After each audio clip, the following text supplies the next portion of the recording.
In this video, we're going to discuss the Omicron variant. We're going to discuss what we know, what we don't know, what could potentially happen next, and we'll try to answer the question, is it time to panic? So let's jump in. If you're new to this channel, my name is Chris, and on this channel we discuss emergency preparedness, aka prepping. So let's lead off with the first question, or rather the first point. What do we know? Currently, this is being called the Omicron variant, B11529. What's causing the alarm and what's causing the markets to drop, what's causing the news cycles to repeat, or rather to report on this repeatedly, is that this variant has a large number of mutations, probably more than we've seen in previous variants. And the preliminary evidence suggests that there's an increased risk of infection with this variant. In other words, it's much more transmissible. It can more easily be passed from individual to individual.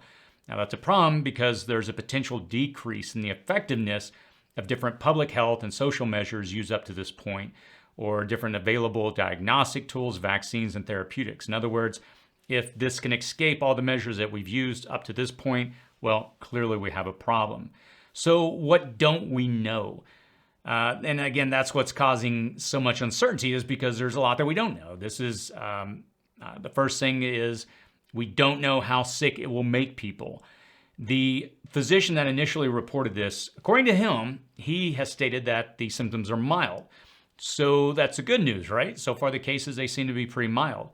But what concerns me is how fast the governments are moving on this. They're shutting down borders, restricting flights out of South Africa. And when I look at things, I usually come from two angles. The skeptic inside of me asks the question, what do they know that we don't? Are they trying to get ahead of this before potentially bad news comes out? Or the optimist inside of me asks, or rather kind of responds with, well, they're just trying to do their job, right? I mean, don't be so skeptical, they're just trying to make sure that their population is taken care of, that they're trying to protect. So we can obviously see from either side of this. Then the question comes up, well, what may happen next? So here's the way I see it. I really see this as a few different scenarios. If the symptoms are the same or they're stronger, more lethal, if an individual contracts it, if the symptoms are worse, then clearly I don't have to tell you what that means. I mean, if this can move through the population without any, with the measures that we've established up to this point not stopping it, that's problematic. Obviously, if it's more lethal than what we've experienced, again, I don't want to have to state the obvious, but the mortality rate, if it jumps, that's a big problem. But again, so far, what we know today, it doesn't seem to be that, lethal at that level. The good news is that it seems to be more mild.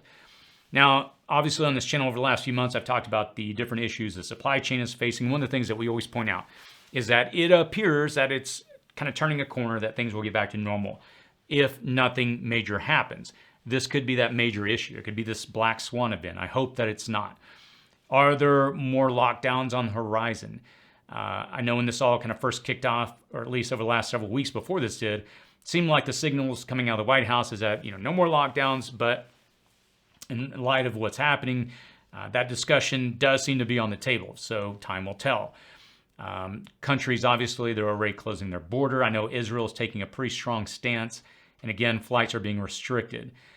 Nothing may happen, and this particular variant may be completely harmless, and that's the only silver lining I see in this, is that if it's milder and it has a higher rate of transmissibility and it spreads around the world faster, that could be a good thing if we develop herd immunity to something that is much more mild. And again, the concern I have is if it's as strong or stronger. And again, we just talked about that a moment ago. For now, my encouragement to my community is just keep doing what you're doing. For me, I'm not taking any extra measures. I'm not freaking out. I mean, I'm not making any changes in my life. But again, I'm watching this closely, trying to keep an eye on what's going on from day to day.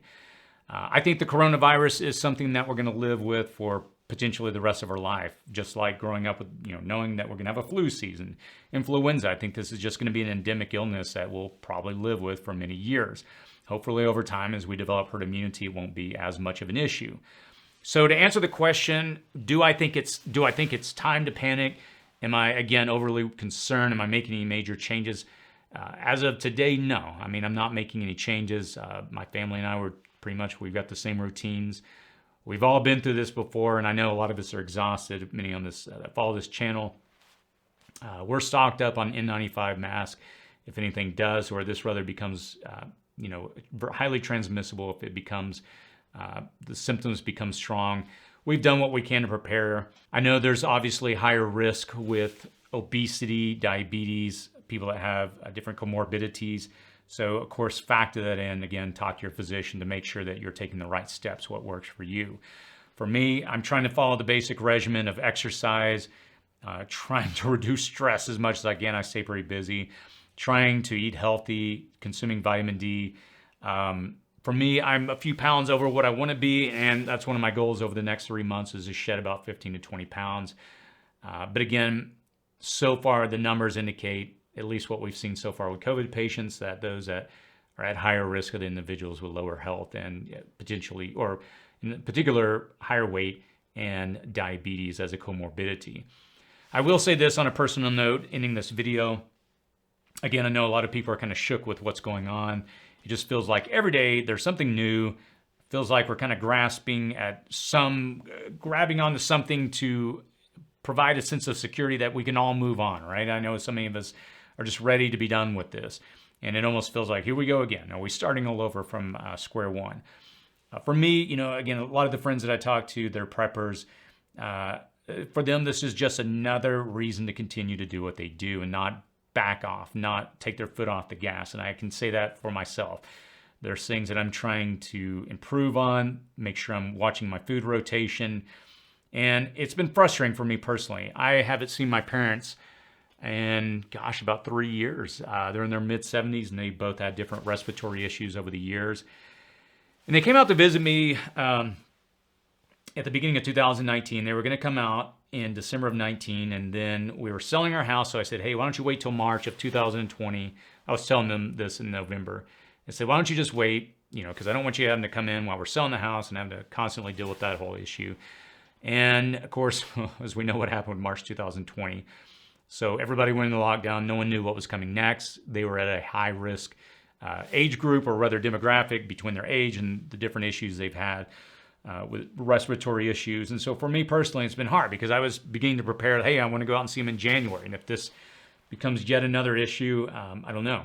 Maybe another, okay, I got to wait. Who knows? So all that to say, I'm just as frustrated with this whole situation as everybody else. But in saying that, for me, I am encouraged to continue to prepare. If this does get out of control, obviously I'll do videos discussing what we need to begin to consider as a community.